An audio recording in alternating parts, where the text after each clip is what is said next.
Kako sladkorna bolezen prizadene oči?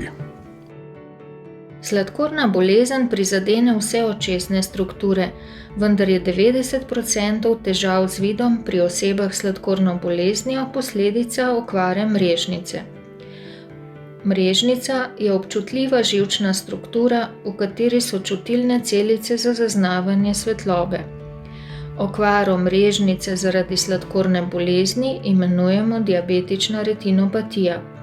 Gre za pozen zaplet sladkorne bolezni, ki prizadene drobne žilice, ki prehranjujejo mrežnico in samo mrežnico. Posledica okvare mrežnice je poslabšanje vida, ki lahko vodi v slepoto.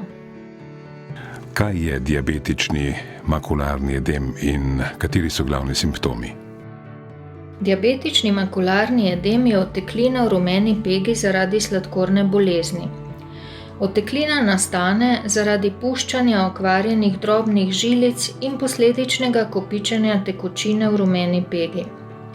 Rumena pega je centralni del mrežnice, ki nam omogoča jasno sliko, dobro zaznavanje kontrastov in barvni vid. Zaradi diabetičnega makularnega edema se vid poslabša se vidna ostrina, slika je lahko popačena, slabše je zaznavanje kontrastov, barve so manj izrazite, pojavijo pa se lahko tudi manjše temne lise v vidnem polju. Kako diabetični makularni edem vpliva na vsakdanje življenje sladkornega bolnika? Poslabšanje vida zaradi diabetičnega makularnega edema pomembno vpliva na kvaliteto življenja osebe s sladkorno boleznijo, saj je slabši vid povezan s težavami pri vsakodnevnih aktivnostih, ki so ključnega pomena za samostojno življenje.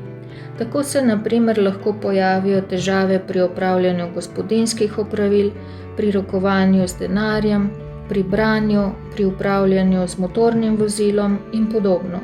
Nekateri zaradi slabega vida tudi niso več zmožni opravljati svojega poklica. Kako postavimo diagnozo diabetičnega makularnega edema?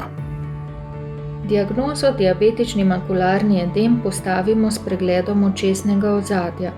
V nekaterih primerih je to že na podlagi presejalnega slikanja očesnega ozadja, sicer pa s kliničnim pregledom pri oftalmologu.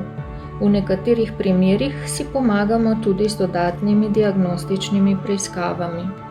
Ali lahko diabetični makularni edem zdravimo?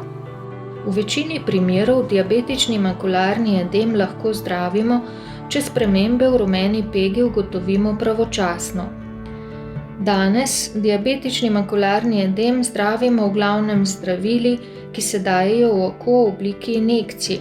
Uporabljamo biološka zdravila, tako imenovane zaviralce VEGF ali kortikosteroide.